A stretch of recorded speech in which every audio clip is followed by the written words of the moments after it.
You're listening to The Jay Barker Show on Tide 100.9 in Tuscaloosa.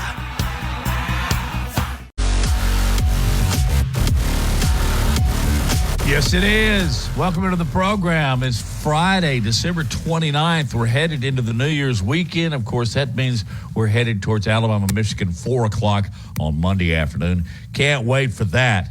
I can wait for this chilly weather, though, Lars. It is cold, and they're actually mentioning the possibilities of a light snow to rain mix, even in Birmingham, from Birmingham north. So I know I'm not looking forward to anything like that, but, that's another walk in a winter park in Lincoln, Nebraska. How are you today, my friend?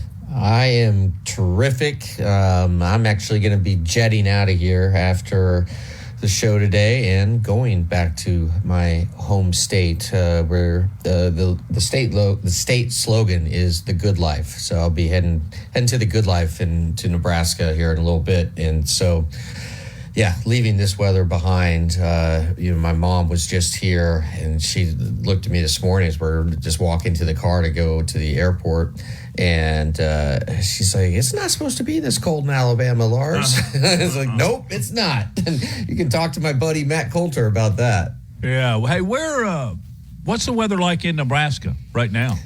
I think it's pretty cold. I think it's cold. It's actually colder there than it is here. Yeah. But. Not to y'all. It could be 20, and that's okay. But this is I swear there were times in my childhood where you wouldn't see the sun for like 3 weeks. And it's just very gray. And that's what it is today. It's just a very gray, cold late December afternoon here in Alabama. And kind of feels like home, actually. It is home. You know what? I've been here. Like I'm about to approach 20 years of living in Alabama, and I finally have come to the conclusion that this is my home. This is where I'm raising my kids. This is. I can't say I'm from New York or I'm from Nebraska anymore. Like I'm from Alabama, and proud to be from Alabama. Well. And happy to have you here. Yeah, it took a while. Dixie, although I don't think it's the heart of Dixie anymore. But anyway, bowl season's really kicked in, and you've got 4 more today. There were 4 yesterday. Did you have a chance to watch any of the Pop-Tart Bowl? And I don't mean necessarily the game, but the Pop-Tart Bowl as far as its festivities were concerned. Did you see halftime where the cute little Pop-Tart guys that run around that have the frosting on their chest and they have a little head? They're in the TV commercials. Anyway, they were a part of the halftime show. It was just quite entertaining. And I don't know if you saw this, but it's Trophy of the Year. Their trophy is like a silver football, okay? And it's it's laying in kind of the form that you kick off, okay? It's on a tee. And right beside the laces, there are 2 little toasters that you put the Pop-Tarts in when you give them the trophy. I'm sorry.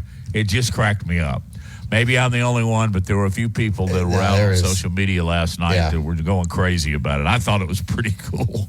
Yeah. It was all over social. Absolutely.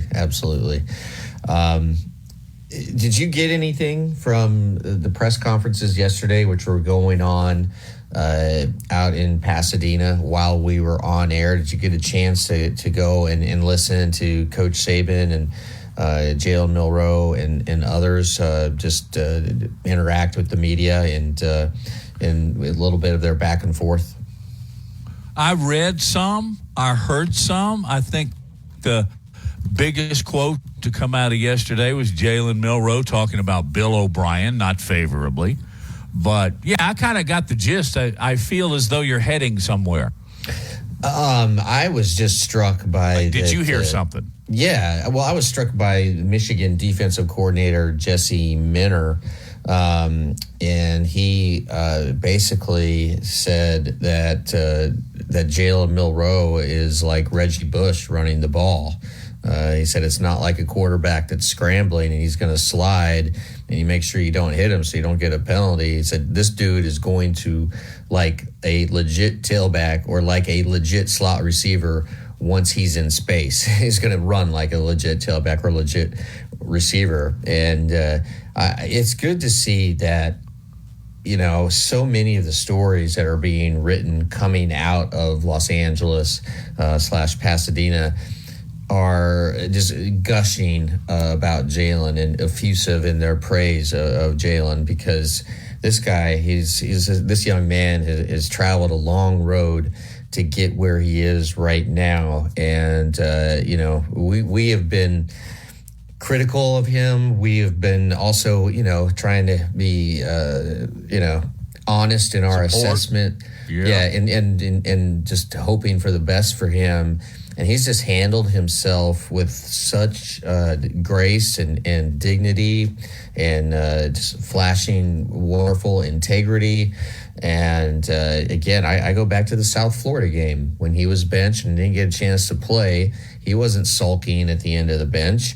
He was, he was there. He was supportive. He was, as big a cheerleader as he could be. And in a lot of ways, Matt, that's when he won the job. That's how he won over the team. Won the team. Yeah. Yep. Yeah. I mean, that's you always, when you're writing about a scene, you always want like some action, right? Well, to get to the definitive moment of the plot. And the definitive moment is him just standing on the sideline being supportive. It's not anything he did on the field. I guess you could also make the argument, the long pass that he hit against, Ole Miss, and actually just got crushed as he threw the ball. Maybe you could point at that. It was when he won the team. But I really think it was the South Florida game. And to go from that moment, right, when it's just pouring rain and he's on the sideline at the start of the game, and that moment to where he is now, what a remarkable transformation. Takes a lot of character to do that. I mean, I know he's got these physical skills that are off the charts, but he's got it upstairs too. And he can be funny too. But I did read more about Mentor and telling the media that it's been kind of difficult to replicate a scout team quarterback, because he's got such an arm. He's got such abilities to run the football. But they're managing, and Michigan's going to put up their Dukes this Monday. Saturday, you got Auburn and Maryland. And I don't know if I told you this or not, Lars, but I'm actually going to get up early in the morning and go. So go up there with some of my buddies that I went to high school with. They went to Auburn. I went to Alabama. But we're going to get up in the morning. It's going to be cold. I got to pull out the old Nebraska gear. But anyway, Laura Lee Thompson has been a part of our show all fall, dating back to summer, actually. And just a very, very insightful football fan. And she is really all about Crimson. She is going to join us here in just a little bit. Then later on in the show, we will go Pasadena on you, as Mike Rodak will be joining us from Bama 24/7. And then also our very own Ryan Fowler will be with us too. So we'll take our first break, and when we come back, the Bama Broker will be joining us as you listen to Big Noon Sports.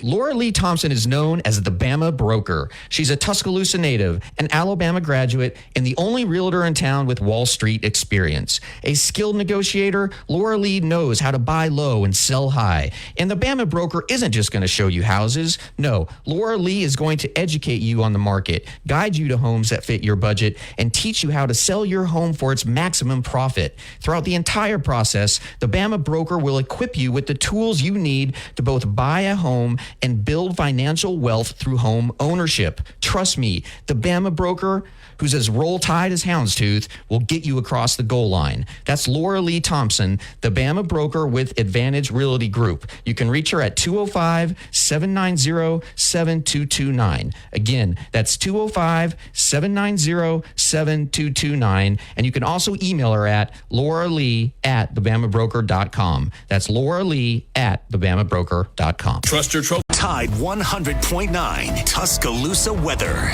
You could see a rain shower or a sprinkle, maybe a flurry today. No impacts expected, topping out around 46. Tonight, mostly cloudy skies with an overnight low of 32. And for your Saturday, clearing during the afternoon after a cloudy start. The daytime high 49. I'm meteorologist Bill Murray on Tide 100.9. It's 48 degrees in Tuscaloosa. Covering SEC sports like kudzu on the roadside. This is Big Noon Sports.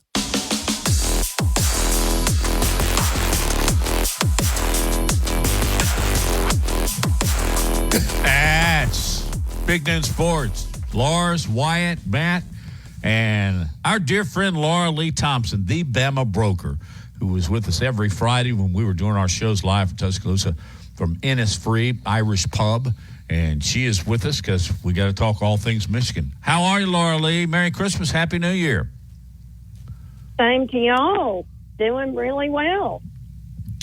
Did you have a good Christmas? Not to go into detail. Did you spend it here or did you go to the slopes or the beach? No, we were at my sister's and we had a good Christmas. Had to deal with people being sick. So that seems to be going around. But other than that, it was great.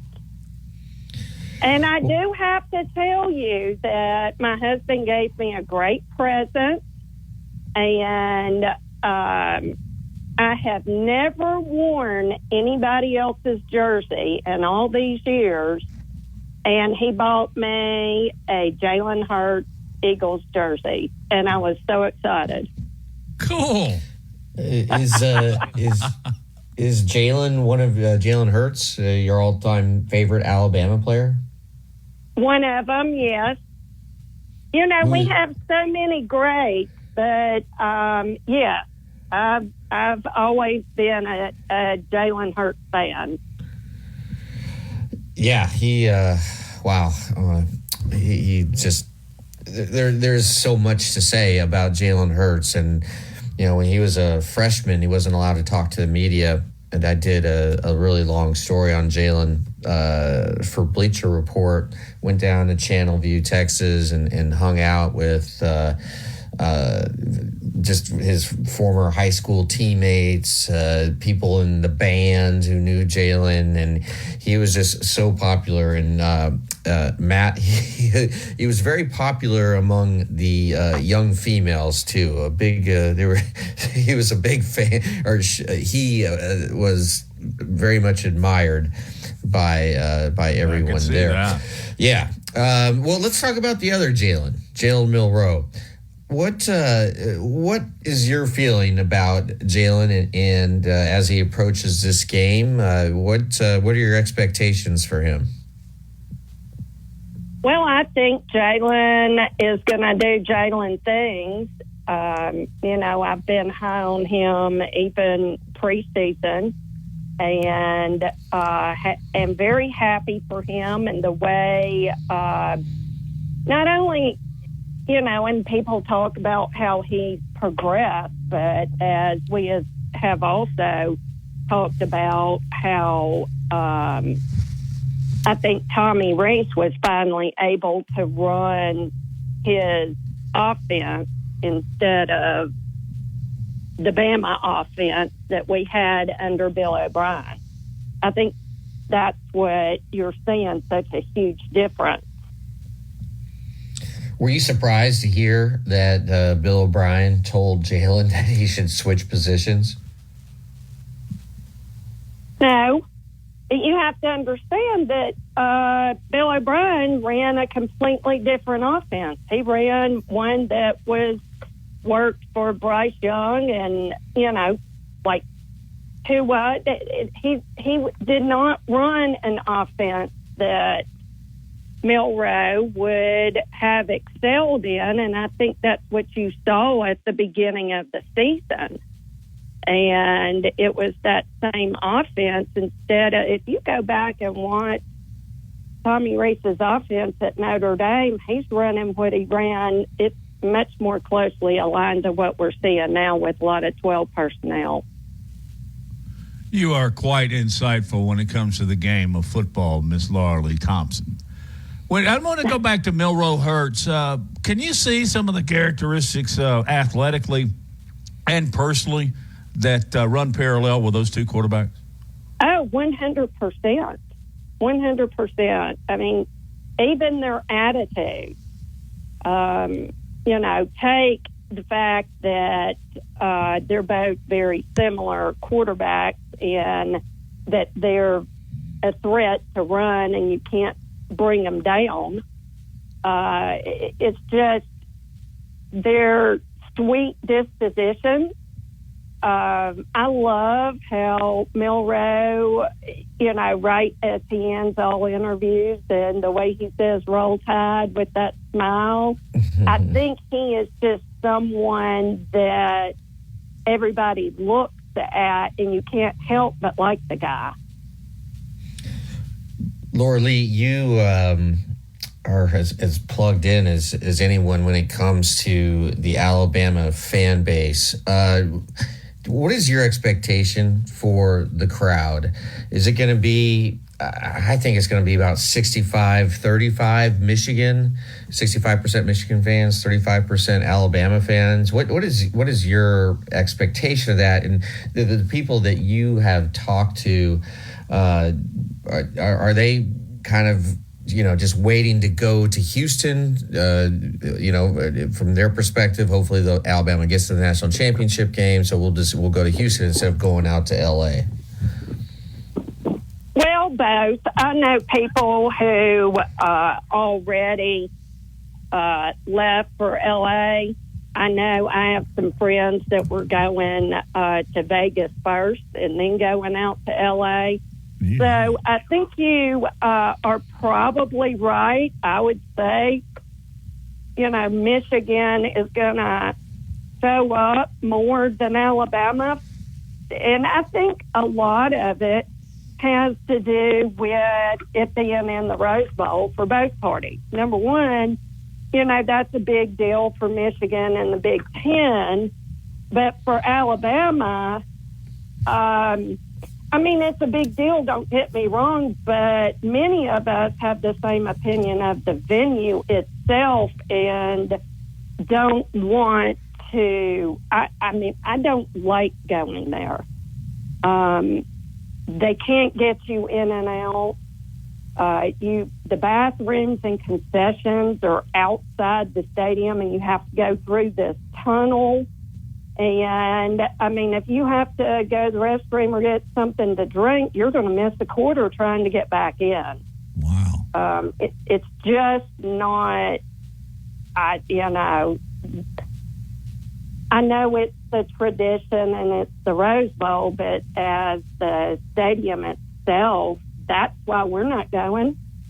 I don't want to deal with it. I didn't realize. I knew people had commented that it was bad, but I didn't know that about the concession stands in the bathroom. Man, everything's outside. It's weird, but it's also it's antiquated. Yeah. Well, it's 100 years old, isn't it? Yes, and the tunnels are narrow, and you can't get through there. Seriously, it's awful. And I've been in the Rose Bowl several times. Of course, UCLA, that's their home stadium. And when I lived out in LA, I went to some games. I went to a championship. I think it was, Lars, you might know this. Was it Miami and Nebraska in the early 2000s? Yeah. In the Rose Bowl? Yeah. Yeah, I was at that game. Miami spanked Nebraska pretty good. Oh yeah, the stadium. That was yeah. Thank you, Laura Lee, because that game marked the end of everything in my life. So, I Laura Lee was there to see it. And I'm surprised it took you this long to bring that game up. But you know what? Like the great thing is you will get in this game the iconic sunset late, probably the start about fourth quarter or so. It is so beautiful that, and Laura Lee, you can testify to that, correct? When you were there last, I can, but Lars, I'm not there for the sunset. I'm there for football time. That's so low. Boom, she got me again. Hey, Laura Lee, that's a great answer. What are the couple of things through your eyes that Alabama really needs to do to beat the Wolverines? Stop the run. I mean, the team that was on the field for the Auburn game, we've got to stop that in LSU. We couldn't stop the Heisman Trophy winner, but I think that they know that, and so I think you have to be very cautious about some twists that Harbaugh will throw in there, and pray to goodness that Alabama has changed their signs. Oh, quite a few times, I would think. Yeah, you have to bring that up. Yeah. Nobody's really talking about that, so I think everybody's hoping that, well, not everybody, because you can look at the betting line and see that there are a lot of people betting for Michigan to win. And if you ever saw it over 2, which I saw it at 2.5, I would have grabbed that bet if I'd bet on Alabama game, because I don't see a way that Michigan's going to win this game. But I wear crimson-colored glasses. Laura Lee, I don't think you are in this case. Every reporter we've talked to that covers Alabama just absolutely does not. Every so-called expert just doesn't think this is going to be that close of a game, and that Alabama is going to win this handily. And I frankly feel the same way. I think Alabama is going to win by 17 to 21 points, but maybe I'm missing something. Maybe we're all missing something, but I don't understand this line. And it's one of the more confounding lines that I can remember seeing come out of Vegas. And you know what? I'm all right with that. Going in as dogs and then Harbaugh saying what he said about Jalen, I'm like, keep talking. Comparing him to his backup quarterback. I was like, y'all just keep talking, keep doing it. Give us everything we need and then some, as if this team, which is playing like a team, like no other team I've seen in recent years. And I think they have done all of this together, and that is an intangible that I think is very, very important. This team and the whole link and everything that goes about, not just X's and O's. So well stated. That's why we have you on. Laura Lee, as we roll into our break, would you tell everybody your contact information? Well, you can reach me on my website at The Bama Broker and on social media, The Bama Broker, or just give me a call at 205-790-7229. There's a lot going on in real estate right now. I'm actually getting ready to list 4 houses as soon as the new year hits. So, people are moving and shaking. Yeah, I wanted to ask you really quick, Laura Lee, what is the sort of projection for January for the housing market? Well, I think, Tuscaloosa is a little bit different. I normally would wait until the championship, because after that date, things start rolling.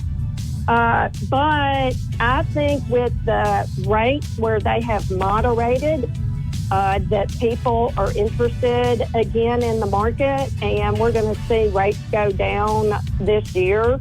The Fed's already come out and said that. So as they continue to moderate down, I think 2024 is going to be a good year.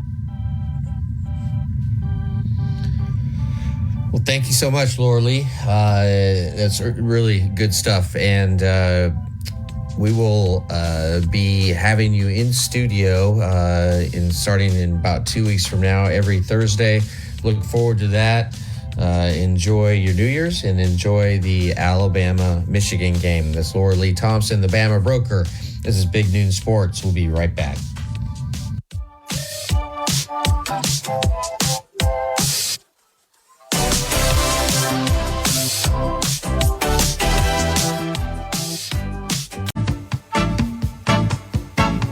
Securing the best mortgage possible requires a lender who has knowledge, is trustworthy, and treats customers like family. And no one is better at all of this than the mortgage miracle worker, Haley Sansing. Based right here in Tuscaloosa, Haley Sansing has spent decades working in the mortgage industry.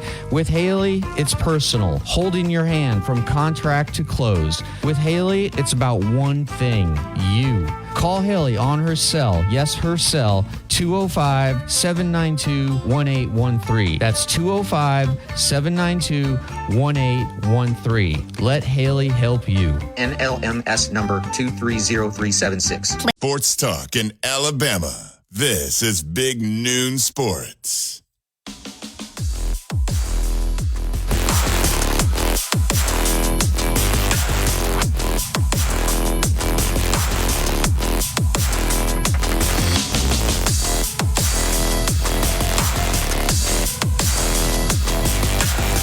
Back on Big Noon Sports. Matt Coulter along with Lars. Wyatt is at the controls. Did you see where Damani Jackson, the USC outstanding defensive back, he put himself in the transfer portal? He had two in mind, Alabama, Michigan. Lars, guess who he chose? Yeah, this is a big get for Alabama. He's going to be a guy who can come in and start right away. I think in that spot that's going to be vacated by Kool-Aid, right? Or I'm sorry, by Arnold and Kool-Aid, right? They're both going to be going into the draft, and both will be picked in the first round. So that's a big pickup. What do you know about him? I honestly just have read just bits and pieces here and there. I don't know that much. Yeah, I do know that he has a big time ability. I know I like his name, and I know if you're a 5-star and you go to USC, you're probably really good. And he played a lot for the Trojans. Yeah. So that's it's a big win for Alabama. Alabama already has taken one gets one victory over Michigan before they even strap on the chin straps here in a few days. I want to ask you a question, Lars. Most people kind of have a different feel for Aaron Rodgers. Even if you're a Packers fan, you know that he can be a little bit of a tool. Sometimes he can be very strange, in fact. And I saw an article yesterday that made me feel a little bit better about Aaron Rodgers. You know, the Jets have been working with him about putting him on the practice field and getting him on. Nobody's saying he's going to play yet. But he didn't like the way the Jets were doing it logically, I guess. Did you read the story? I did not. He didn't want to be put on the practice squad. Why? Because that would take a player away. You understand? He's not going to play. He's just kind of out there. So the Jets wanted to make this move. Aaron Rodgers said, let's not make this move because I don't want so-and-so whoever the guy kind of was lowest on the totem pole. He didn't want that guy to lose his job. That's what he said. I don't want that guy to lose his job. He didn't specifically know exactly who it was. He just knew by putting him on the 53-man roster that it was going to cost the guy literally a job.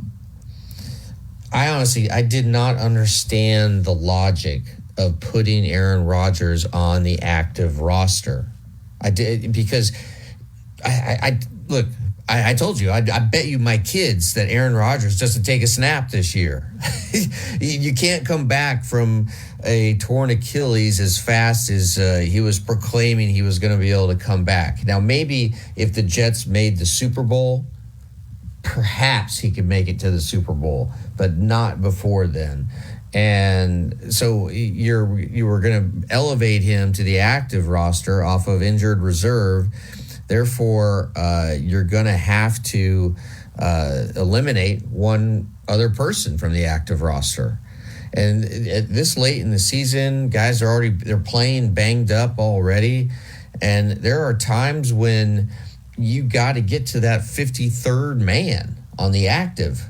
You know, it was just crazy to me that you would throw away a roster spot just to have Aaron Rodgers put a uniform on game day. I really found that to be a baffling decision just right out of the gate from the general manager of the Jets and to Saleh, the head coach. Like, what are you guys doing? I just didn't get it. I still don't get it. But then again, I think back to the last 40 years of the way the Jets have organized and played, and it doesn't surprise me a bit. So, let's face it. It's been a while. It's the last time they went to the playoff. With Favre? Jeez, yeah. With Namath? With Richard Todd?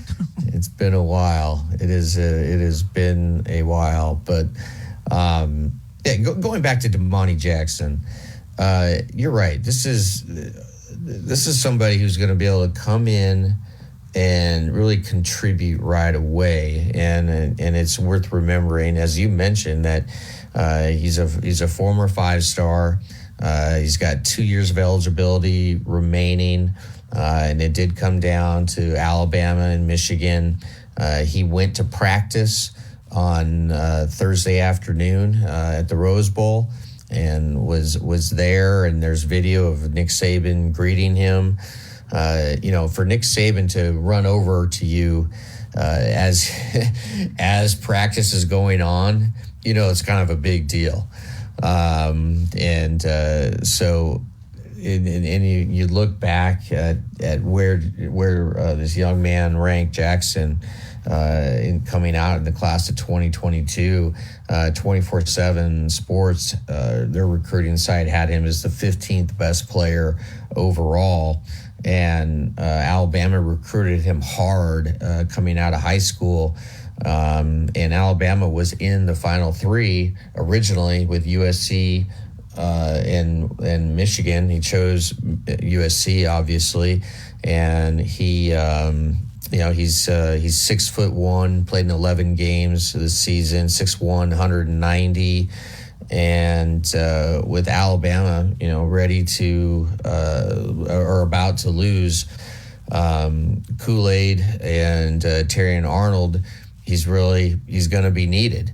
And so now you have Jackson coming in, former 5-star. You have LT Overton, that former 5-star defensive lineman who's transferring from Texas to Alabama. He made that announcement on December 5th. Alabama's done very well in the transfer portal. I mean, these are two home runs, and really, I think Nick Saban's philosophy is that he looks to the portal to address needs at the top end of the depth chart. Because when you lose guys early to the NFL draft, you need somebody to go in right away, and it looks like you're going to be able to do that with both LT Overton and now with Jackson, a terrific cornerback, Damani Jackson, and with a huge upside potential.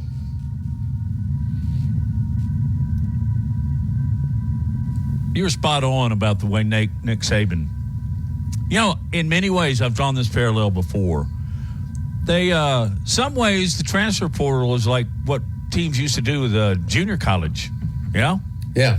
You need a defensive end. You go find the best one in, in Kansas or Mississippi, and you bring them in, and oftentimes those guys could start for you, and they would fill that gap.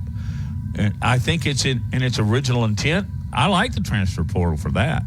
But this constantly jumping around, and I see that, guys are going for the second and third time of the portal, Lars. I thought there was a rule against that now. Does that not take place until 2024?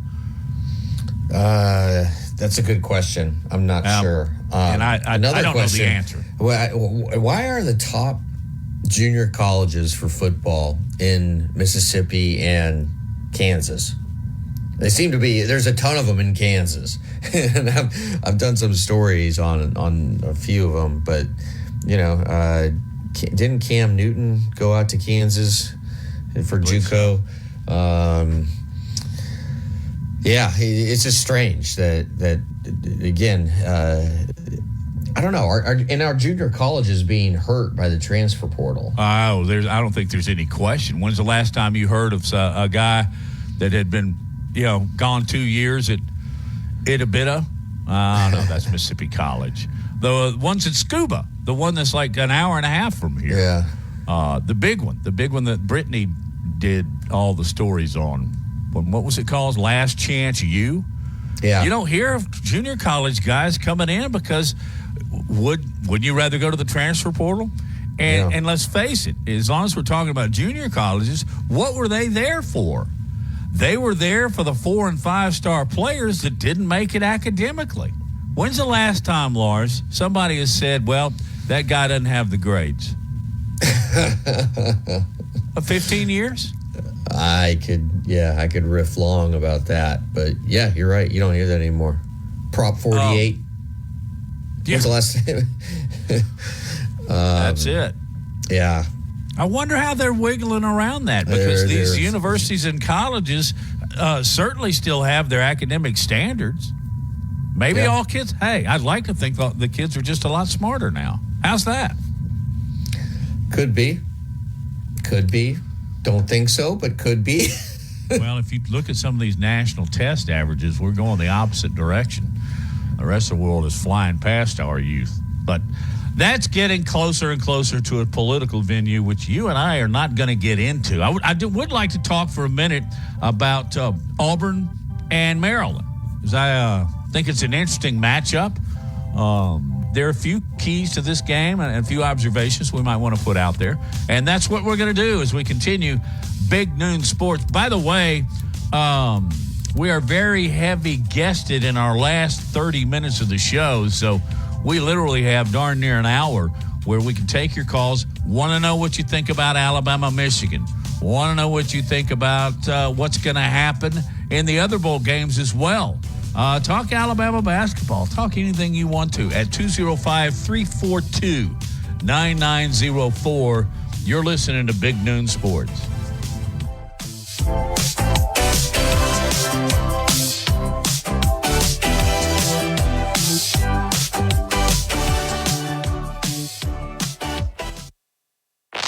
Coming up on The Game with Ryan Fowler. Coming up on the Friday edition of The Game, presented by Brian Harton Construction. We will continue talking Alabama, Michigan as we're live here in L.A. We're getting you ready for the big game.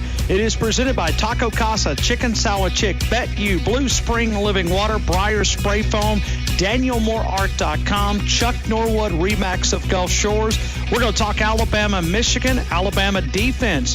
On the showcase, we'll talk about it starting at 2 o'clock here on The Game. The longest running sports program in Tuscaloosa. The Game with Ryan Fowler. Weekdays from 2 to 6 p.m. on Tide 100.9 and streaming on the Tide 100.9 app. Trust your trophy. Securing the best mortgage possible requires a lender who has knowledge, is trustworthy, and treats customers like family. And no one is better at all of this than the mortgage miracle worker, Haley Sansing.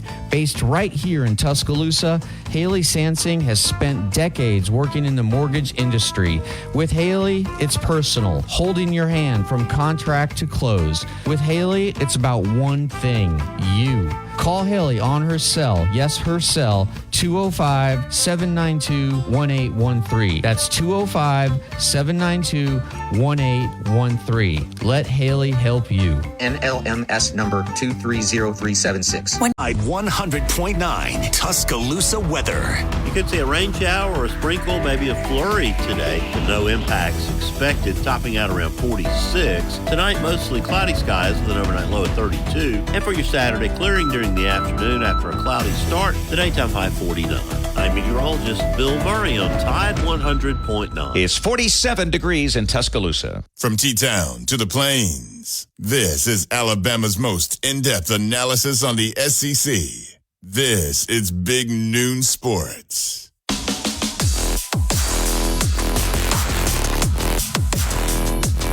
It is Big Noon Sports.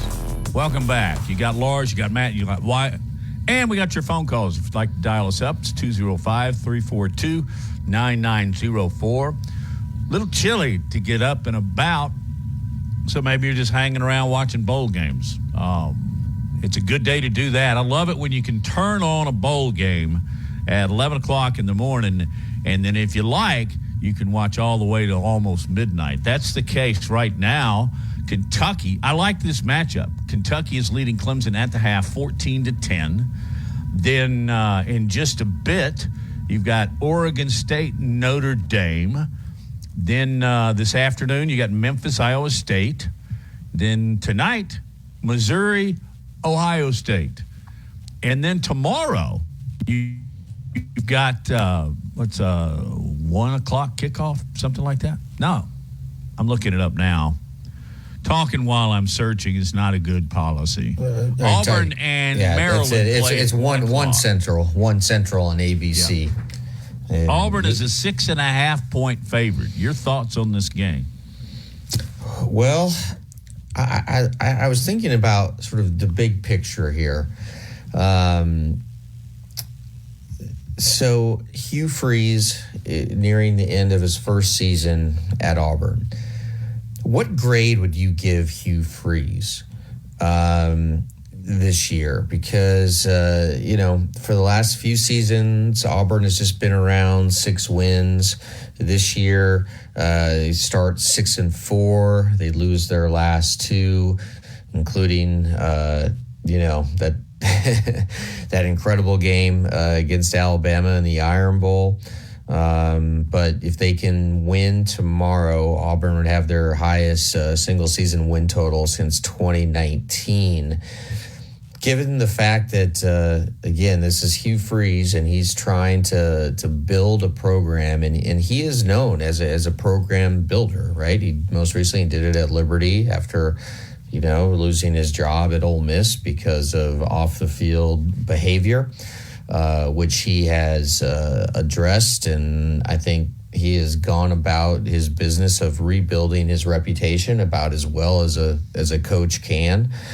And but Matt, again, what for this first year, again, big picture, if Auburn can win, does it feel like it's a success? Does it feel like it's a C grade for this year 1 of the Freeze era, or does it feel like that they underachieved? So many players opt out, and the entire playing field is different right now with both rosters. So I don't give a lot of count to this game as far as evaluating Hugh Freeze's season. In fact, my grade right now would be a solid B, and even if they lose after, next Sunday, I would give him another B. Here's why. They lost to to New Mexico State. Clearly, they were not prepared. Clearly, they were looking ahead. And that's all on Hugh Freeze. So you got to take points away. And, in fact, in my opinion, a full letter grade. And so I would give him a solid B. But here's what I think is very promising for Auburn fans. In the early 80s, when Barfield was dismissed and they hired this guy that had coached 1 year at Wyoming but 9 years at Alabama as an assistant under Bryant, they brought in this Pat Dye guy, and he was a no-nonsense, knuckle-fisted guy. And he started flipping things as far as recruits and attitude just the same way that Hugh Freeze has done.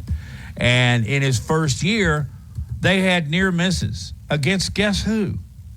Georgia and Alabama.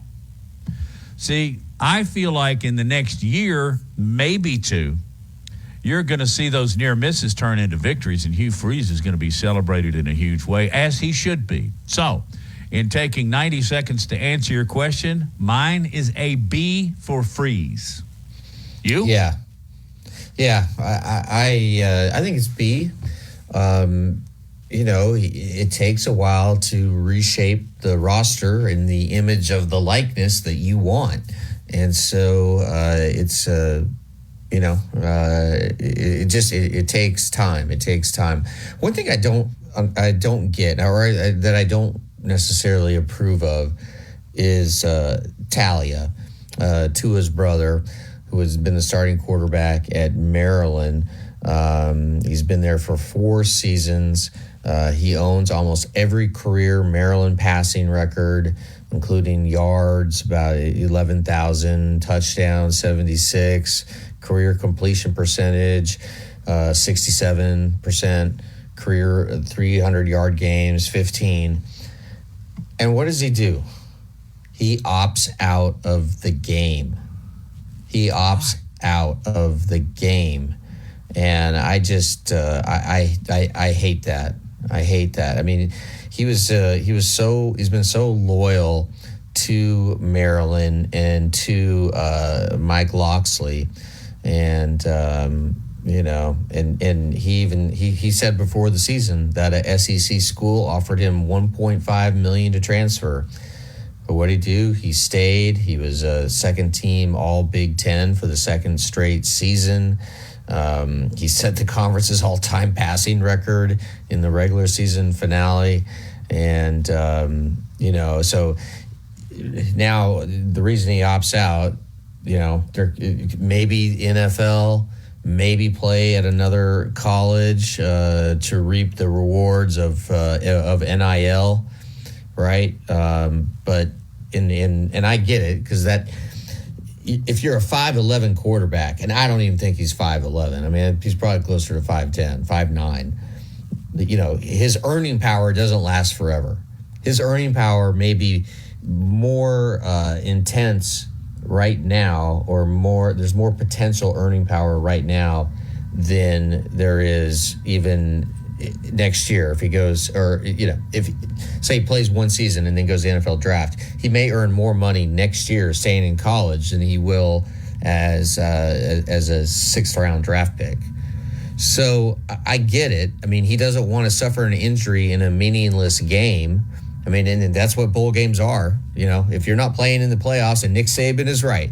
The playoffs have definitely devalued all the other bowl games. So if he gets injured, his earning power suddenly evaporates. So I get that, but at the same time, man, you are the leader of this team. This is a significant game. This is the culmination of your time at Maryland, and you decide not to play. I don't get it either.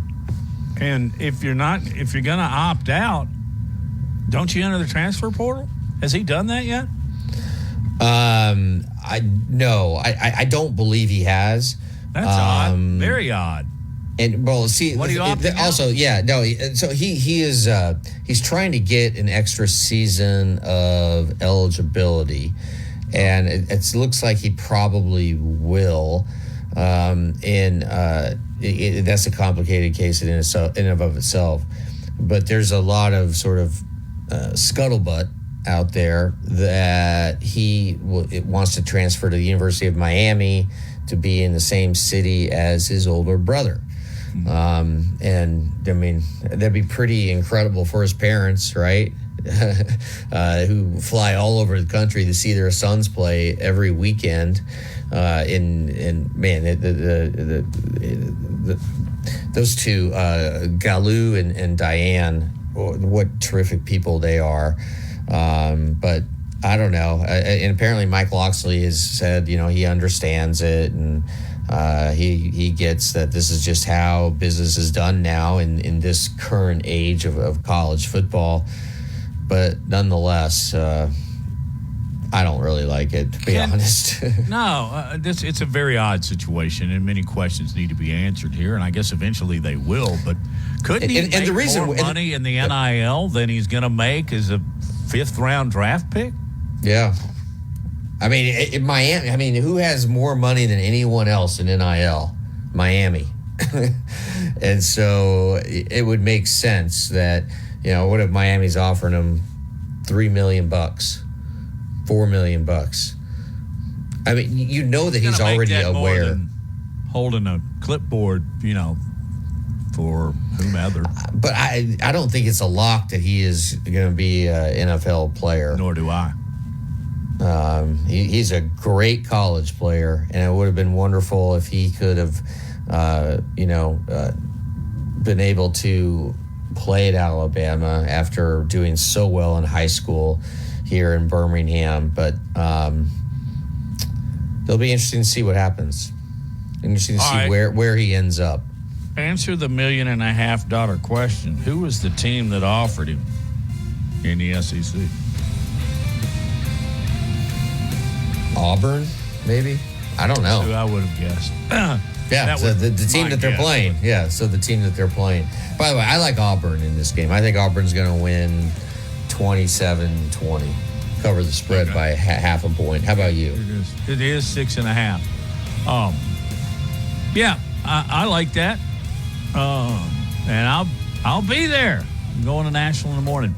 Hey, coming up next hour, we will be going live not once but twice to Pasadena. So hang in there as you listen to Big Noon Sports, brought to you by Haley Sansing, Union Home Mortgage.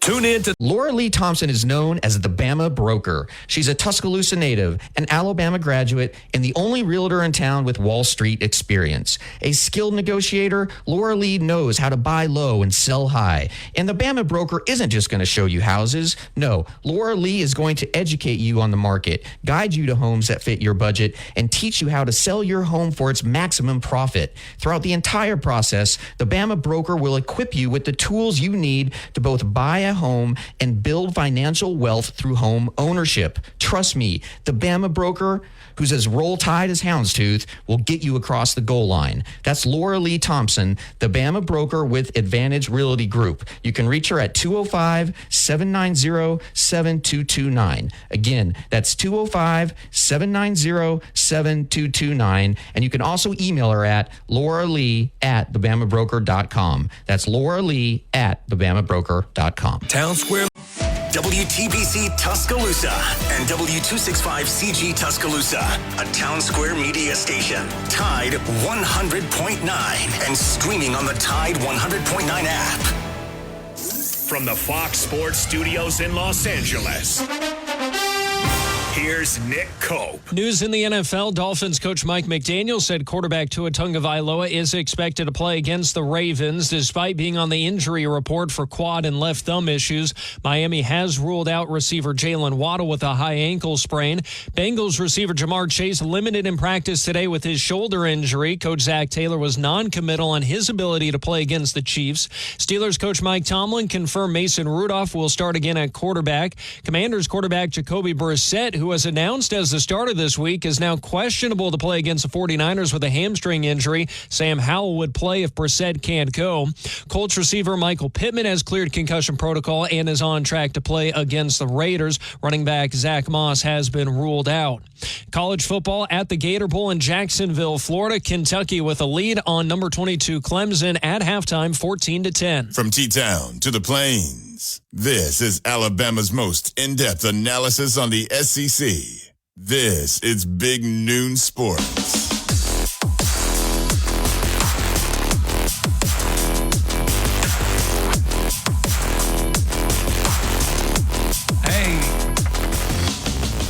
It's the final hour of 2023, Lars, that you and I are going to be on the air.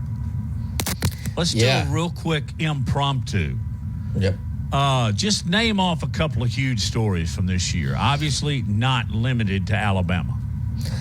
Well, okay. You know what? You and I didn't even discuss. It can't be this. Nebraska or Cincinnati. No, we didn't discuss this, but no, we have not discussed it all. But before we jump into that, I want to just review a few of the sports legends who we lost in 2023. And I want to just get your reaction to what you think of, and then what I think of when we bring these again iconic people up who are no longer with us. So, and this is, I think we'll start with Ken Block, right? A motorsports icon. He's known for his stunt driving. He was the co-founder of that action sports apparel brand, DC Shoes. He died in a snowmobiling accident. Do you know anything about Ken Block? Did you meet him? No. No, I never met him in all the years, but I certainly knew of him. And I never met him in person. You probably did, but from all of that I read and what he competed in, he was a swell guy. And to lose him in a snowmobile accident is obviously it's pretty tragic. Yeah. So the next one is Robbie Knievel. And we all know, right, the Daredevil motorcycle jumps. He was 60 years old. He kind of was following in the tire tracks, so to speak, of his father, Evel Knievel. And I once had dinner, and this was one of the craziest nights of my life. I sat between, and this was before like a Wednesday before the Indy 500. I sat next to Robbie was on my left, and Florence Henderson, Mrs. Brady, was on my right.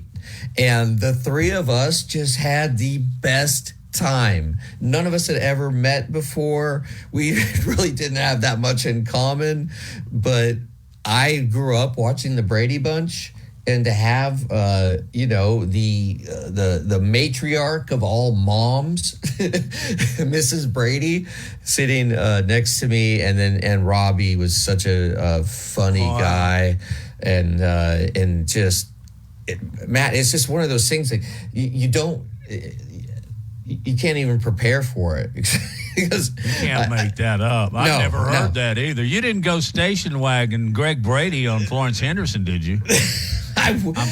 I'm sorry. Never mind. Don't answer that. Don't answer.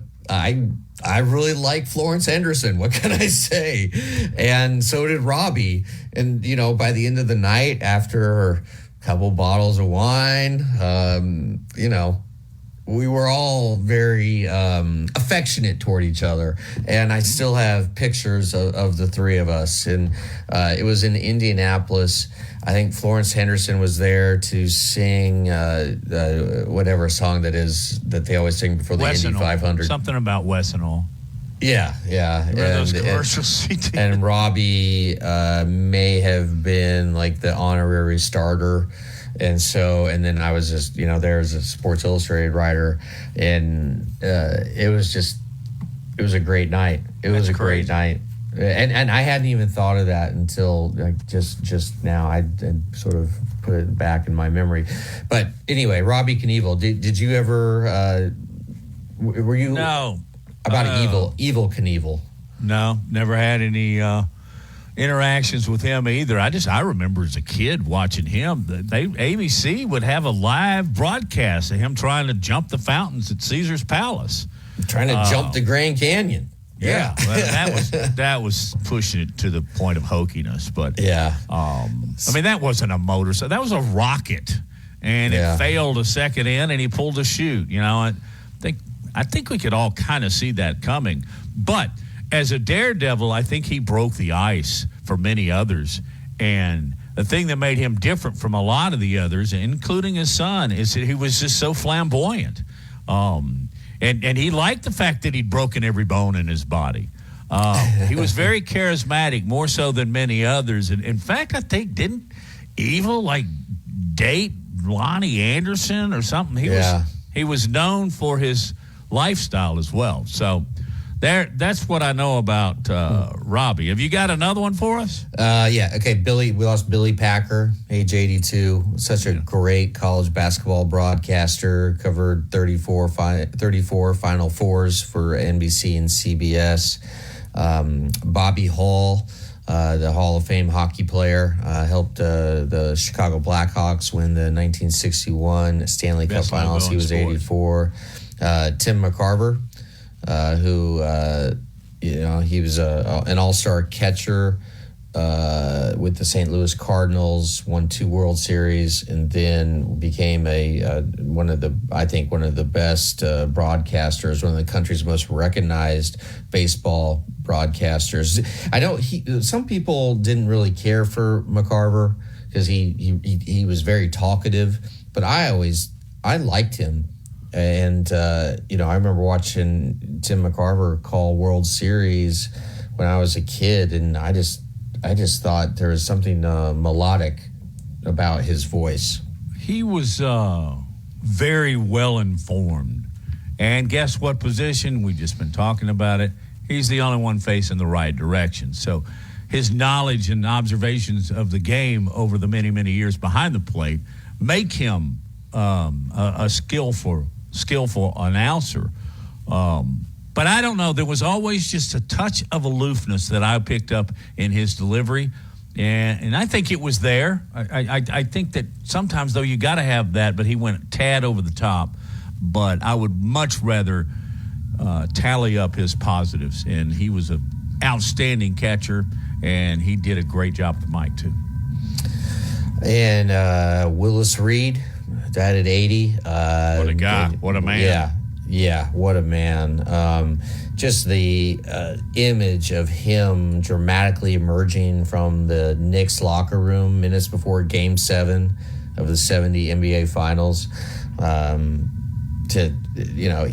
he scored the first basket. And it may have been the only basket he scored in that game. It was, I believe. I think it was, yeah. I mean, but that is one of basketball's most enduring examples of playing through pain. And let me ask you something, Lars. Could you see Kevin Durant do that? Probably not. Not even close. Probably not. Vida Blue. We lost Vida Blue at age 73. He helped the A's to 3 straight World Series titles, and then his career was kind of derailed by drug issues. But what do you remember about Vida Blue? I just remember in 71, we're all young kids in Little League, and he just blazed onto the scene in Major League Baseball. And, man, all the kids in the neighborhood, we tried to be like Vida Blue. And, of course, we couldn't, mainly because he was left-handed, right? Yeah. But this is he was a hard throwing lefty. Yeah, for some reason, it doesn't seem like lefties throw the. It seems like lefties don't throw the juice as much as the righties. He was a left-handed Bob Gibson, is what he was. But one of the things I remember, which is a great or very blasé trivia question, is that he is one of the. He's a switch hitter that won the most valuable player. Wow, yeah. Because he, that's back, by the way, when you used the bat as a pitcher, too. Yeah. Bring back those days for Matt.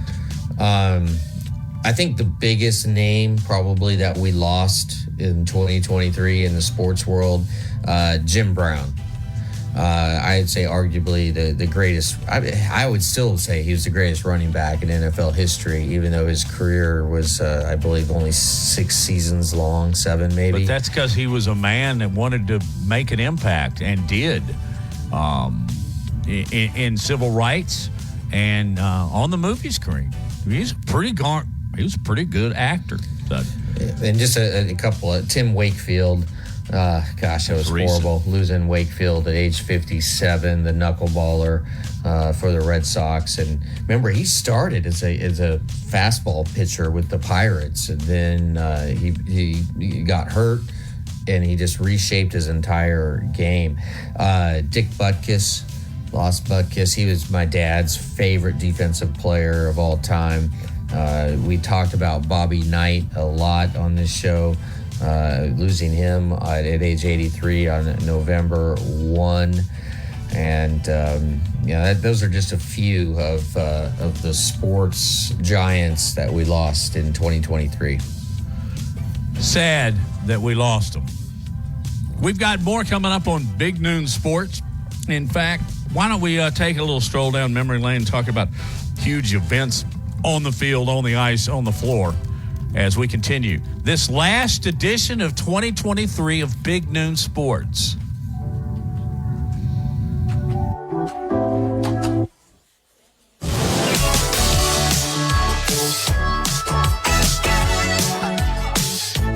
Lee Thompson is known as the Bama Broker. She's a Tuscaloosa native, an Alabama graduate, and the only realtor in town with Wall Street experience. A skilled negotiator, Laura Lee knows how to buy low and sell high. And the Bama Broker isn't just going to show you houses. No, Laura Lee is going to educate you on the market, guide you to homes that fit your budget, and teach you how to sell your home for its maximum profit. Throughout the entire process, the Bama Broker will equip you with the tools you need to both buy a home and build financial wealth through home ownership. Trust me, the Bama Broker, who's as roll tide as houndstooth, will get you across the goal line. That's Laura Lee Thompson, the Bama Broker with Advantage Realty Group. You can reach her at 205-790-7229. Again, that's 205-790-7229. And you can also email her at lauralee@thebamabroker.com. That's lauralee@thebamabroker.com. Tide 100.9 Tuscaloosa weather. You could see a rain shower or a sprinkle, maybe a flurry today, but no impacts expected, topping out around 46. Tonight, mostly cloudy skies with an overnight low of 32. And for your Saturday, clearing during the afternoon after a cloudy start, the daytime high 49.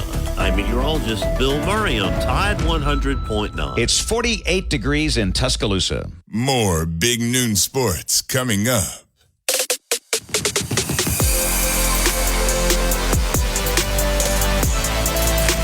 My must-see picture of the day comes from Pasadena. Where else? And it is Nick and Terry Saban on what looks like to be a small sleigh, maybe even like in a float or something. And they are, parading themselves down the streets of Disneyland. And it looks like they might have a granddaughter in between them. And Terry's all smiles, the child is all smiles, and Nick is trying to smile, but you can tell he would rather have somebody be taking his fingernails off. He's got that Christmas smile on, but he's thinking, man, I need to come up with another blocking scheme to run the football on Michigan. Have you seen that photo? I have not. Look it up in a minute. Yeah. It's just, it's hysterical. Love it. All right. Let's get into the best sporting events of 2023. What are you starting with here? It's very, very hard to not start in your top five with the Alabama-Auburn game. For goodness sakes, what drama.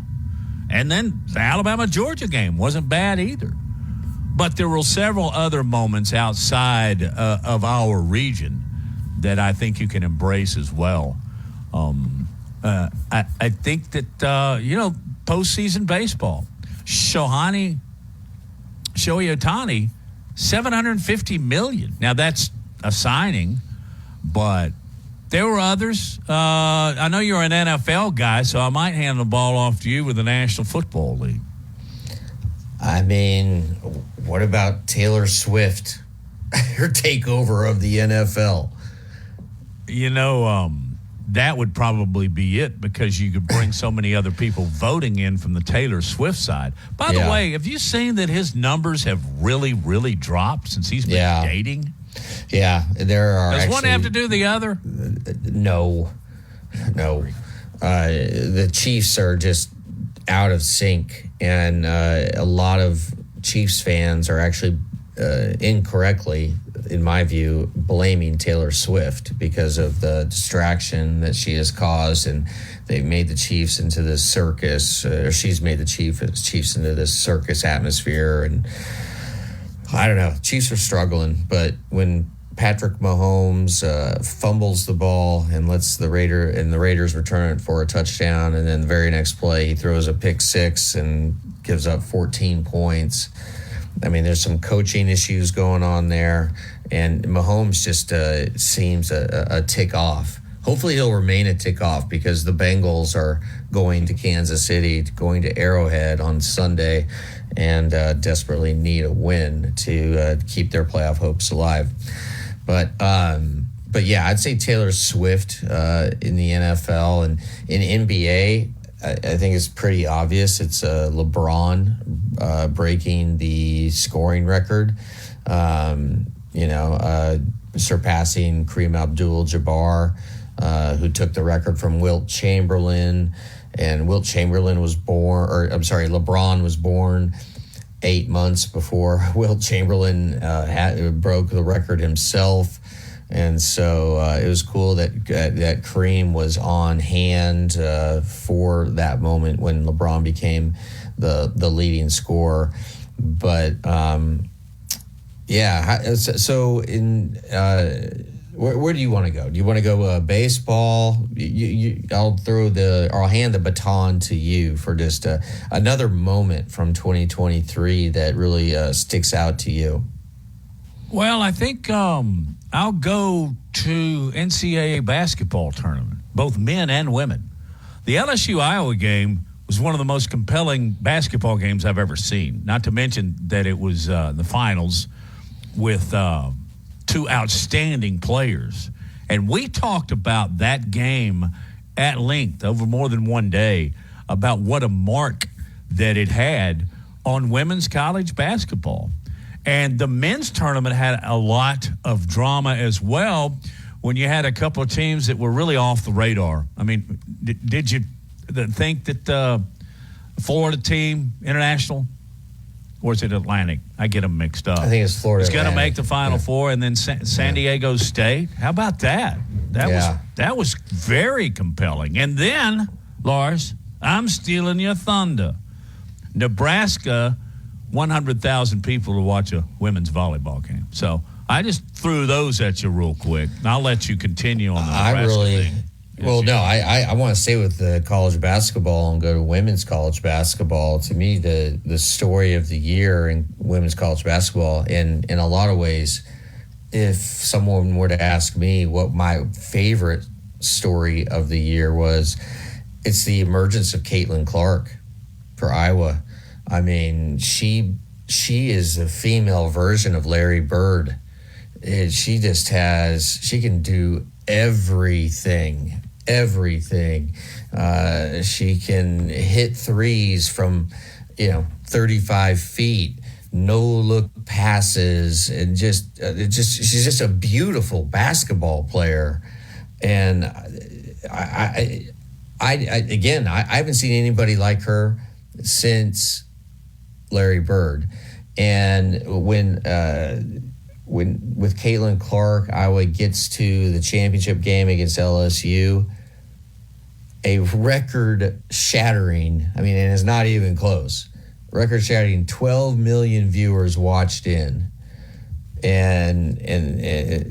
or tuned in to watch the game. And, they saw what, women's college coaches who've been recruiting her since 7th grade, they'd seen it for years. And that was just her creativity, her ingenuity.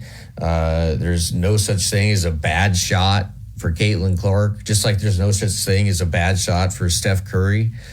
and she just and she had swagger, competitiveness. She's got a temper. It was just great. I just loved everything about Caitlin Clark. And she made her mark for sure. I think another story was the Texas Rangers and the Arizona Diamondbacks to a certain extent, because they were certainly not preseason picks to win the World Series, but the Diamondbacks made it deep, but the Texas Rangers won it all. They have a World Series trophy in Arlington for the first time in that franchise's history. I think that's significant. So there are just a couple of things, a couple of 3, 4, 9 teams that we talked about from 2023. What about Ohtani versus Mike Trout in the World Baseball Classic?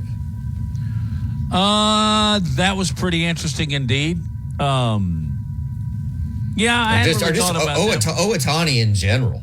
Yeah. I mean, if you were going to say who's the most compelling figure of 2023 in the world of sports, he's got to be on the short list of finalists. Wouldn't you agree? Yeah, and on the downside of it, I think you kind of have to recognize the Braves for what they didn't do. Darn Philadelphia Phillies. But the Braves had a record-setting season and one of the most dominating offenses in the history of the game, which didn't show up for postseason. And that's why they didn't go any further than the first round for them anyway. So that was tough for me. In college football of this season, I hate to say it, but if you ask college football writers around the country what the biggest moment was, it's Texas 34, Alabama 24. Yeah, and I think you could also recognize what happened afterwards. Yeah, particularly to Alabama. Oh yeah, no, the Alabama story is not even close to being fully written for the season. But at the beginning of the season, every media platform in the world was all about Deion. Remember the first 5 weeks of the season? Yeah, that was a headline everywhere, and then of course they kind of collapsed. They did collapse. But that was a huge story. And I would think in the world of college football, although you appropriately pointed out that the story has not been finished, but I think even unfinished at this point, Milroe's one of the top stories in college football for sure, and in all the sports in many eyes. Yeah, agreed. And we're gonna talk about Jalen Milroe coming up on the other side, Matt. Yeah, let's go live to Pasadena back-to-back. Ryan Fowler is going to join us in just a minute, and then we'll close out the year. As much as he does for our show, it's probably appropriate to have Mike Rodak on. You're listening to Big Noon Sports.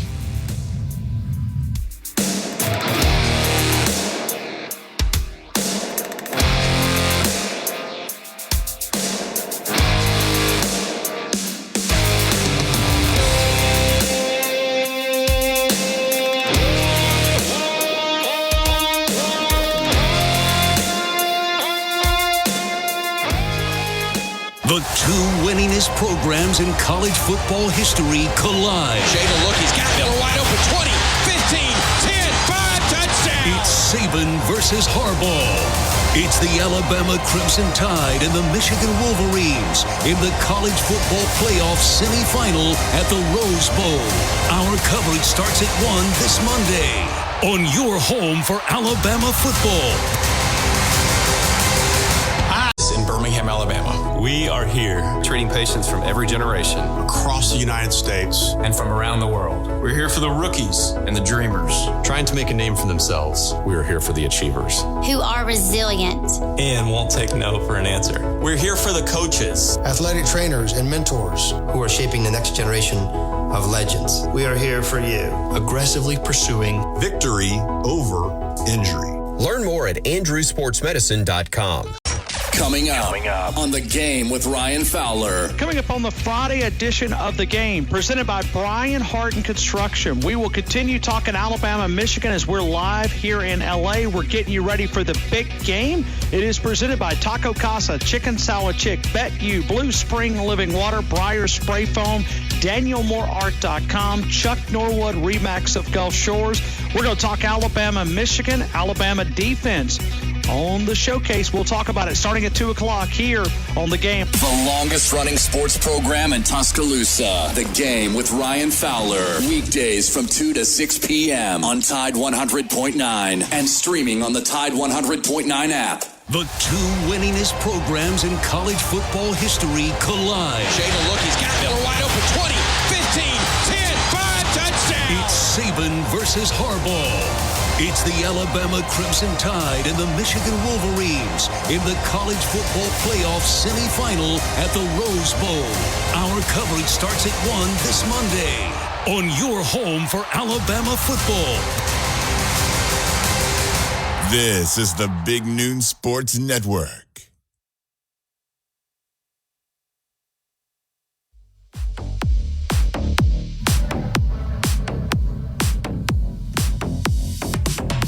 Back. Big Noon Sports. Final 30 minutes. I may be going overboard on that, but I just kind of suddenly realized it at 1 o'clock that this is the last show of the year. So I'll now start thinking about things I would like to do in 2024. One of them would be to see Alabama beat Michigan. And when we get a couple of things figured out as far as our communications are concerned, Hey, Wyatt. We'll get Ryan Fowler. Hey, I can hear you great. All right. Hey, Ryan, what are you doing? Hey, I'm doing great. I hope you guys are doing great. Can you hear me good? Yeah, you're clear as a studio right now. Good. Okay. I'm on the tie line right here. So I'm live at Matt. It's a very lonely Radio Row here. It's singular. Tide 100.9, and let me look down and see if anybody else has showed up. Just give me 1 second. I'm going to look down and see if I'm going to take my binoculars here. No, there's nobody here. Wow. But it's good that Tide 100.9 is here and our great sponsors that allowed us to be here. And we appreciate talking a little Alabama football with you guys. Thank you for inviting me on. Ryan, I just got to put this in there. As a longtime radio guy, and I've been a member of Radio Row when there were dang near 50 of them, but you're there flying solo. I just want to, I'm going to pat David Dubose and the Town Square Media. The only radio station in the entire nation that is being represented at the Rose Bowl is you. It's Tide 100.9, 95.3 The Bear, and 1230 WTBC. I think that is something to boast about. So congratulations for putting it all together. And we have certainly benefited from you being on our show. I mean, you're live. You're there. All right, let me ask you about quickly. The trip to Disneyland. Did you go? Did you see the picture of Nick Saban in all his fun? Well, I did not, because I was right there in the middle of my show, and they were leaving literally at the start of my show. And I did reach out to Disneyland to see if there might be a spot over there that I could broadcast from. And they said, no, they're not going to be able to accommodate that. So I said, okay, well, I'll just do it back here. And so I jumped on, literally did 4 hours. That was my first. Actually, it was the second day that they were here. They arrived on the 26th. The 27th was Disneyland. But I did see Nick Saban, and it looked like the team was having a lot of fun. I did talk with a couple of people that said, hey, it was pretty cool to go. But here's the little bit of a shocker for those coming out west. Okay, and I'm not a Disney expert, but I have been to Disney World a few times when our daughter was young, and we would take her down, and it's almost like the happiest place on the earth, I think, is their motto, and it is. Here is a lot smaller. I think a lot of the media came back and told me and said, wow, I didn't realize it was so tiny. Just the geographical, footprint of it is just tiny compared to what all of us are accustomed to down in Orlando. When you go and you ride the bus from this center, and you ride the tram back and forth from Magic Kingdom to Epcot or wherever, it takes you a long time. Here, you can walk the park in just a few minutes. So it's not the comparison, and I didn't go, but just listening to those guys talk, that they were a little bit, maybe, I don't want to say underwhelmed, but just accustomed to Orlando. And you see that. I mean, they got the castle, but everything is almost a micro version of Disney World. Well, that's good to know. I have not embarked yet on the suicide mission of taking my twin girls who are 6. No, you got Lincoln to, Lars. You've got to. Listen, I promise you, and I'm not here to promote Disney World, but it is just unbelievable, especially at that age. First time they see Mickey Mouse or whatever their favorite cartoon character, and I know it's trust me. The eyes, you'll drop $5,000 on a trip down there, but it is worth it. Those were some great memories. Your kids would be the perfect age to go and enjoy. There you go, Disney Lars. Well, there you go, 2024. I actually think they're listening right now. So. Yes, Dad. Thank you. Yes. And my girls have a birthday coming up. They turn 7 here in about a month. Okay, Ryan. Rose Bowl. In all the interactions you've had with players and coaches from both teams, whether it be just a one-on-one situation or at press conferences, is there anything that has struck you, anything that sticks out that you've heard so far from really anyone that you've interacted with? All right, so this is just an observation, okay? I asked a few questions to the Michigan defense, and it was very simple questions, but really what I wanted to ask, and I didn't have enough guts to ask it, okay? I walked up, and you guys have been there as a reporter. You want to ask a question that you get some information from, but at the end of the day, you also don't want to be rude. But I'm sitting there looking at this guy, and he's a defensive back. He's the starting safety. And I'm looking at him, and here's the thing that's going through my head, because it's my first interaction with him. My question wanted to be, how in the world are you going to tackle Jalen Milroe? But I didn't want to ask that because I didn't want to be rude. But the size difference, it's obvious. There's some linemen that are comparable, but when you look at their skill guys, they're just I think we get accustomed to covering the SEC, and we almost think that's the norm, and it's not. And you see it when you go to events like this and you have a different conference there.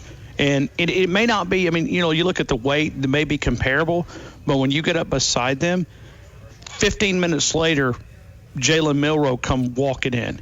Jace McClellan came walking in and sat in the same chair.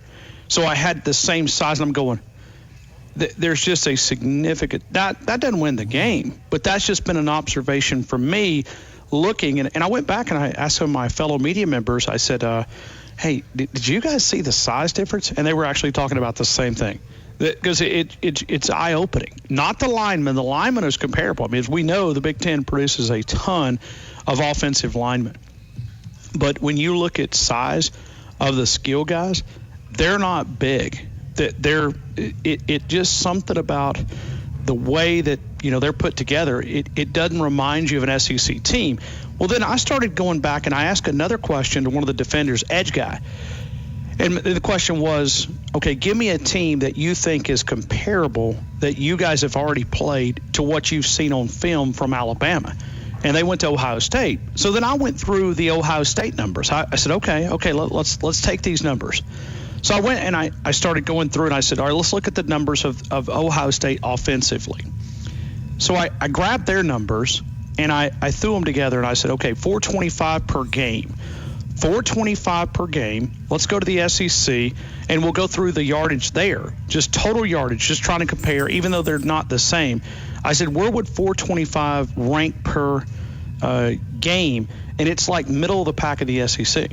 So the top in the Big Ten yardage production is about middle of the pack. Now, these are the teams that it would compare against. They would compare offensively to Florida, Texas A&M, Alabama, South Carolina. offensive production for Ohio State. So then you begin to look at it, you kind of like, okay, this is the best. So is defense really, really good at Michigan? It is, but I think it's also inflated or it's skewed simply because of the offenses don't really score a lot of points. Now, that's not saying you can't do it. It's just saying the sample size that we're looking at, the offensive production, and one of the other questions, I came up and I said, hey, give me a quarterback that reminds you of Jalen Milroe in the Big Ten that you played. And several of the guys said Taulia Tagovailoa. We've covered both of them. There is no comparison with Jalen Milroe and Taulia Tagovailoa. And I didn't, as a reporter, you're just there to ask questions. You're not there to correct people. But I think they're in for a rude awakening if that's what their mindset is. Ryan, is there a noted demeanor difference between these two teams? A little. But there's also some similarities too, because Michigan is playing this card, the world is against us, and Alabama is playing the card that the world doubts us, right? The length and all the different things. You heard Jalen Milroe talking about it yesterday with Bill O'Brien. I thought that was maybe the biggest take of the last couple of days. But the attitude, in some ways, they're similar, but in other ways, I think there's confidence for Alabama. I think they, and why not? I mean, you just took down Georgia, the number one team there. And, we've heard it throughout the week. Georgia, Michigan is a poor man's version of Georgia. And if you look at the statistics, they're there. Okay. But if Alabama stops Michigan's rushing attack or slows it down, what are the backup options? Because if you don't get that play action passing going, what's next? Where do they turn to? They don't have a Brock Bowers. They don't have a wide receiver that can go and say, hey, guys, we're going to challenge. I mean, Alabama's got enough corners with Terrion and Kool-Aid, which seem to be healthy and ready to go. By the way, Jace McClellan's healthy and ready to go. He looked no limitations just at practice. But you take the defensive backs. If they can lock these guys down, what's the rebuttal? It's like Mike Tyson says, everybody's got a plan until you get hit in the mouth. All right, if you stop that rush, where do you go? If you're Michigan, it's not like you've got an Amari Cooper over here and we're going to bring him off the sidelines. They've not shown that. They've also not been behind. So if Alabama jumps on them early, you'll see how that team responds. I don't think they've been behind double digits all season. So, but they just wait like a snake in the weeds. They wait for those turnovers, and then they take those turnovers and turn them into points. If you look at the way they beat people, that's the way they do it. They're almost patient. Will Alabama force them to get out of their comfort zone? Great stuff. And for those listening in Tuscaloosa, there's 4 hours more of this starting at 2 o'clock. Ryan Fowler, thank you. Have a great weekend and a happy new year. And here's for great results as we turn the page on 2023. Thanks. Thanks, Ryan Fowler. You're welcome. Appreciate you guys. Happy New Year. Thank you, Ryan. And same to you. We will go back to Pasadena to another reporter and another site, I guess, because he's not on Radio Row. Mike Rodak from Bama 24/7 next on Big Noon Sports.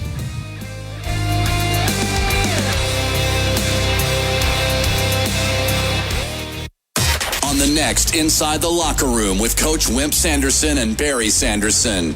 We hope everybody has a happy new year. And tune in Tuesday, 7:30. Kevin Skarbinski will join us. We'll look back at the Alabama-Michigan game. We'll also look at what's next for Alabama football. Will they be playing in the national championship on Monday night? Or will we have to deal with this roster and the transfer portal? Also, we'll take your phone calls in the second hour on Tide 100.9 and 12:30 a.m. WTBC. Inside the Locker Room, weekdays 7 to 9 a.m. on Tide 100.9 and Tide100.9.com. 9 Tuscaloosa weather. You could see a rain shower or a sprinkle, maybe a flurry today. No impacts expected, topping out around 46. Tonight, mostly cloudy skies with an overnight low of 32. And for your Saturday, clearing during the afternoon after a cloudy start. The daytime high 49. I'm meteorologist Bill Murray on Tide 100.9. It's 48 degrees in Tuscaloosa. Covering SEC sports like kudzu on the roadside. This is Big Noon Sports.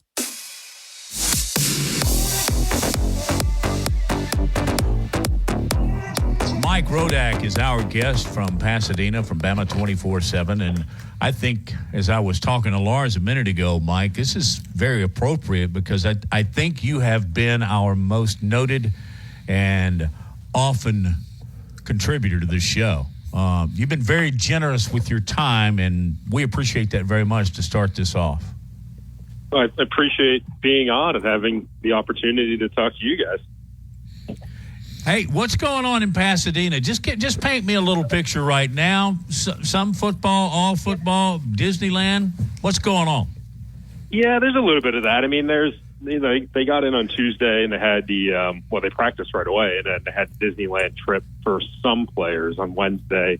Practiced again Wednesday, Thursday, today, and then they'll have the Beef Bowl at Lowry's Prime Rib restaurant tonight, but not a ton of off-field organized events. I mean, players kind of go to the steakhouse and Rodeo Drive and that sort of thing, but it's been mostly football. And I'll say this too, I mean, this could very well be the last year that we see kind of this big lead up, to a bowl game. The traditional week that you're gone is probably not going to stick next year when you have a 12-team playoff, when you're potentially playing a first-round playoff game in the middle of December, and then you need to play a semifinal or quarterfinal game, and then a semifinal game, and then the national championship in the span of 3 or 4 weeks. I just don't see teams going on the road here for 6 or 7 days. I mean, it's probably going to be a more condensed 2 or 3 day trip, and then coming back home and kind of having players under one roof, which I think coaches want. Mike, I'll ask you the same question I just asked Ryan Fowler. In all your interactions with Alabama and Michigan players and coaches, whether it be just one-on-one situation or at a press conference, is there anything that has really struck you? Anything that sticks out? Not really. I mean, it's obviously the topic that started to crop up yesterday. It was kind of out of the blue. It was the whole iPad issue, which I don't want to say became overblown, but I think there was probably, a little bit there where it was, in Michigan even said that they did it a while ago. Like they stopped having players have the iPads in like November. Is it truly Alabama shutting this down because of Michigan, or is it more of a widespread issue with the security of their film on that data system? And the other thing too is you also have a lot of players in Alabama who, just from a pure numbers standpoint, through the transfer portal, are going to be gone in a week. They're going to have to lose 10 or 12 guys just to fit all the players that they're adding. And you don't know who's talking to those players. You don't know if they've already talked to a new team, if there's money involved. And there is some risk in just giving them an iPad with all your practice film and kind of letting it be out there. And so instead of, Alabama's done it where they have all the guys in the same room, and, there's checks and balances involved with that. So that was kind of the big story that kind of came up, again, kind of out of the blue this week, that a lot of guys were being asked about. Hugh Freeze declined to use the technology with headsets and quarterbacks, and I think there were 14 bowls that were eligible to try that out. I honestly don't know. Is this game one of them? As far as my understanding is no. It's only the non-playoff bowl games. And, the playoff games are kind of traditional as it was this season. I was a little bit surprised to see not a ton of teams use that. Teams kind of stuck with their traditional hand signals and all the silly stuff that we've talked about before. But, I would imagine whether it's just the SEC or more widespread, that there's going to be a lot more of that technology adopted next year. And Sankey talked about it too before the championship game, that it's been accelerated because of the Michigan thing, and they've been talking to companies, about headset technology and the wristbands that might be digital. I think we're going to see that again as soon as next year, where that's really where it should have been, where play calls come in over a radio. I think teams can afford that. What's the one thing that you have picked out? Maybe not limited to just one. What are the Michigan Wolverines? What do you think their biggest problem? What do you think they fear, for lack of a better word? And same question about Alabama. Yeah, I mean, I think for Michigan, it's probably their ability to be explosive. I think is where they're questioned the most. I don't know if they fear it internally, but I think it's fair to say, is that team, if they get behind in this game, able to throw the ball and beat Alabama through the air? Because I think Alabama would love to have a game where J.J. McCarthy's throwing the ball 35 times, 40 times. That's kind of what they want. They don't want Michigan to get into the groove of running the ball and, kind of wearing you down that way. That's what Michigan wants to do. So it is a case of if Michigan can't run the ball and they're in third and longs all day, can they throw? Do they have the playmakers on the outside? And I think, they're better than they probably have been in the past. They're better than what they were in the Citrus Bowl 4 years ago against Alabama. But, they're not SEC. It's not the most explosive passing team that Alabama's seen this year. So that, I think, would be the problem for Michigan. For Alabama, it's kind of the opposite of, I think stopping the run is part of it, but just, offensively, you are going up against the best defense in the country.